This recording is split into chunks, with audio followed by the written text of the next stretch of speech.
देश में जो इस वक्त दिल्ली में खासतौर पे हालात बने हैं, पहले सीजेपी का प्रोटेस्ट, उस पर जो टेयर गैस शेलिंग और बाकी फोर्स इस्तेमाल किया गया, और कल leader of opposition Rahul Gandhi को भी जिस तरीके से डिटेन किया गया आउटसाइड प्राइम मिनिस्टर्स हाउस, तो इस पूरी सिचुएशन पे आप क्या कहेंगे? देखिए, इस पूरी सिचुएशन में मैं ये कहूँगी कि मैं सलाम करती हूँ जनरेशन जो जी है, उन्होंने जो डर और खौफ का एक माहौल था जिसके बारे में बार बार राहुल गांधी बोलते थे डरो मत, तो इस जनरेशन ने दिखाया वो डरो मत का मतलब क्या है। अपना भूखे प्यासे इस गर्मी के मौसम में वहाँ जंतर मंतर में इकट्ठा होना, उसके बाद डंडे खाना, तो मुझे लगता है ये जनरेशन अपने खाली पसीने से नहीं बल्कि खून से एक नई तहरीक लिख रही है। एक जो मुल्क में कई आंदोलन चले हैं, कई जो है स्ट्रगल्स किए लोगों ने, पर मुझे लगता है एक ऐसा इन्होंने आंदोलन शुरू किया है जो इस मुल्क में जो जमहूरियत, डेमोक्रेसी या जो हमारा कॉन्स्टिट्यूशन है जिसकी धज्जियाँ उड़ाई जा रही हैं, जिसने हमें बेसिक राइट्स दिए हैं, जिसका शिकार जम्मू कश्मीर भी हुआ है 2019 में जब हमारा 370 ख़त्म किया गया एक जुम्बिश कलम से। इसलिए कॉन्स्टिट्यूशन की इज्जत करना, डेमोक्रेसी को बहाल करना, डेमोक्रेसी की सबसे बड़ी ताकत है सवाल पूछना, तो मुझे लगता है इन्होंने वापस लाया है इस मुल्क को जहां सवाल पूछना गुनाह नहीं है, क्राइम नहीं है। तो मैं उनको सलाम करती हूँ। जो काम हम नहीं कर सके, जो बड़े बड़े लीडर नहीं कर सके, जो डर बड़े बड़े लीडर नहीं निकाल सके, मुझे लगता है आज इन नौजवानों ने, इन बच्चों ने ये एक स्ट्रगल शुरू करके भूखे प्यासे निहत्ते खून से लथपथ इन्होंने एक नई तवारीख लिखी, एक नया संदेश दे रहे हैं मुल्क को कि डरो मत, हम आपका फ्यूचर है। और मुझे खुशी है कि ये जो पूरे मुल्क की जो लीडरशिप है वो इनके पीछे इकट्ठे हो रही है। इनसे आगे नहीं हो सकती बिकॉज आई थिंक ये लोग इस वक्त इस आंदोलन को लीड कर रहे हैं। बाबा जी, कल जो सीएम साहब की प्रेस कॉन्फ्रेंस हुई आपने देखा भी होगा, और जो नेशनल कॉन्फ्रेंस का दिल्ली में प्रोटेस्ट हुआ था, आपको इनवाइट हुआ और उन्होंने नाराज़गी का इजहार भी किया और इनडायरेक्टली आपका नाम लिए बगैर ने कहा कि एक जमात 2000 में बनी है, तनकीद की, और ये भी कहा कि बीजेपी के साथ मोदी के साथ हाथ मिलाए, लेकिन हम अपने एजेंडे पर हमारा मौक़िफ़ वही रहा। तो क्या कहेंगे? देखिए, मुझे मालूम नहीं है, उमर साहब जो हैं इस वक्त यहाँ के वज़ीर आला हैं, उनके पास 50 MLA हैं, राज्यसभा में मेंबर पार्लियामेंट हैं, लोकसभा में हैं, हुकूमत साजी में है, तो उनका फोकस PDP क्यों रहता है? तो हमारा एक एजेंडा है, हम उस एजेंडे के, मुफ्ती साहब का एक विजन रहा, उसके इर्द गिर्द हम बात करते हैं। तो मुझे अफसोस होता है जिस पार्टी के पास 50 सीटें हों, जिस पार्टी के बानी मरहूम शेख साहब रहे हों, शेख अब्दुल्ला साहब रहे हों, आज वो पार्टी पूरे जम्मू कश्मीर के मसले को, यानी समंदर को वो एक उस कोज़े में बंद कर रही है। यानी वो कहना ये चाहते हैं कि जम्मू कश्मीर का मसला सिर्फ स्टेट खुद का है। जम्मू कश्मीर एक हसास रियासत है।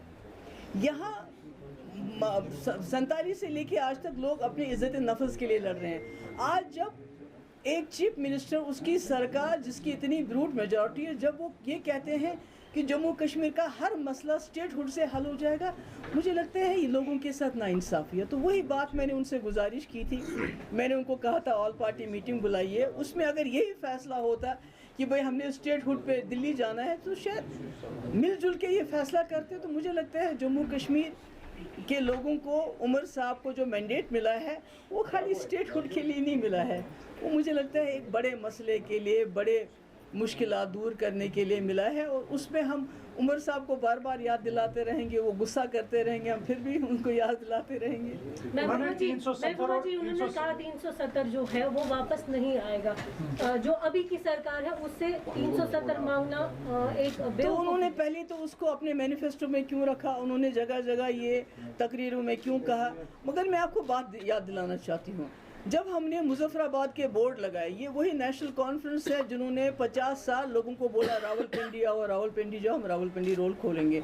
जब मुफ्ती साहब ने बोर्ड लगवाए, उसके बाद हमारे 2004 में 14 हमारे वर्कर, जिसमें सिक्योरिटी एहलकार भी थे, जो PSO थे, वो शहीद हुए। 2005 में वो मुजफ्फराबाद खुला। तब तक ये कहते थे मुफ्ती साहब क्या ये झूठे ख्वाब दिखा रहा है। तो इसलिए मैं समझती 370 हो, मसले कश्मीर के हल के हवाले से रेजोल्यूशन की बात हो, ये कोई झूठा ख्वाब नहीं है, ये एक हकीकत है। आज नहीं तो कल जैसे लद्दाख में लोग इकट्ठे हो गए, मरकज़ी सरकार मजबूर हो गई वहाँ के जॉब्स 371 देने के लिए, उनके जॉब्स, उनकी लैंड सिक्योर करने के लिए। मैंने भी कोशिश की थी, एक अदना कोशिश, हम भी इकट्ठे होके मरकज़ी सरकार को कायल करेंगे कि हमसे बात करें और कुछ ना कुछ उनसे लेके रहेंगे। तो ये कहना है कि 370 नहीं मिल सकता है, मैं कहती हूँ कि ये जम्मू कश्मीर के लोगों की जो उम्मीद है, जिस उम्मीद से उन्होंने इनको 2/3 अक्सरियत दी, मैं कहती हूँ उस पर आप जो है तेज़ाब फेंक रहे हैं, पानी नहीं बल्कि उस पर तेज़ाब फेंक रहे हैं, जो मुझे लगता है हमें लोगों की उम्मीद नहीं। He wants to give people a sense of defeat, यानी शिकस्त का एहसास दिलाना चाहते हैं लोगों को। मुझे नहीं लगता किसी लीडर को ऐसा करना चाहिए कि एहसास शिकस्त अपने लोगों को दिलाए, ऐसा नहीं है। मैं आज भी कहती हूँ मसले कश्मीर जिंदा है, उसको हल करने और बशमूल उसमें 370 और 35 है, उसका एक पार्ट होना चाहिए, नॉट ऑल टुगेदर। और स्टेटहुड इज़ अ पार्ट, जो हमारे साथ 2019 में हुआ उसकी एक कड़ी है स्टेटहुड। तो आप सब कुछ छोड़ते हैं, आपके पाँव काट दिए, आप कहते हैं पाँव तो कट गए, आप जूता मुझे दे दो। तो मैं समझती हूँ ये ज़्यादती है जम्मू कश्मीर के लोगों के साथ और अपनी पार्टी के साथ, जिन्होंने बड़े बड़े वादे प्लेबिसाइड से लेके अटानमी की बातें की हैं, मुझे लगता है उनके साथ भी ज़्यादती है। मगर साथ में मुझे ये बात भी याद आती है कि नेशनल कॉन्फ्रेंस ने हमेशा नॉर्मलाइज किया है सिचुएशन को। जब मरहूम शेख साहब ने 75 में अकॉर्ड किया, उस वक्त प्राइम मिनिस्टर और सदर रियासत दोनों पे कॉम्प्रोमाइज़ करके वो चीफ मिनिस्टर बने और जो भी तब तक इरोजन हुआ था उसको नॉर्मलाइज किया। इसी तरह कहीं ना कहीं उमर साहब की जो मैं एक्टिविटीज़ देख रही हूँ, जंतर मंतर जाना, स्टेटहुड के लिए हर वक्त स्टेटहुड की बात करना, 370 ज़बान पे नहीं लेना, और अब ये कहना कि 370 मुमकिन नहीं है, मैं समझती हूँ ये नॉर्मलाइज कर रहे हैं। जो 2019 में यहाँ जम्मू कश्मीर में हुआ उस सिचुएशन को ये नॉर्मलाइज कर रहे हैं, जो बीजेपी कहती है। मैम, क्या आप सीजेपी प्रोटेस्ट में ज्वाइन करने जा रही हैं? सॉरी, सीजेपी अभी हमने इस पे कोई फैसला नहीं किया। मैम, मोर्चे इल्जाम आप ही को ठहराया जा रहा है। अरे मैंने बोला ना, उनका फोकस अगर 370 आपकी वजह मैंने कहा अगर उनका फोकस हम वो तो अगर यूनिटी के लिए बताया जाता है तो आप तो मतलब आपको मैंने तो यूनिटी के लिए इनिशिएट किया था। मैंने कहा था सब पार्टी के साथ मिलके बीजेपी को भी ला। बीजेपी कहती है ना स्टेटहुड देंगे, कम से कम उनको तो कायल करना चाहिए था अपने साथ लेने के लिए। हम तो स्टेटहुड से ज़्यादा कहते हैं, हम तो बेईमानी नहीं करेंगे। अगर इन्होंने बेईमानी की, मैनिफेस्टो में 370 रखा, 35 ये रखा, छोड़ दीजिए। वो एक सिलेंडर देंगे मुफ्त में, 200 यूनिट देंगे, 1 लाख नौकरियां देंगे, आप बैकडोर एंट्रीज कर रहे हैं, उनको छोड़िए। मगर 370 तो उन्होंने हर जगह वादा किया ना, तो ये अपने वादे से मुकर गए। तो क्या चाहते हैं पीडीपी भी अपने वादे से मुकर जाए? मेरे ख्याल में ये मुमकिन नहीं है। Thank you very much.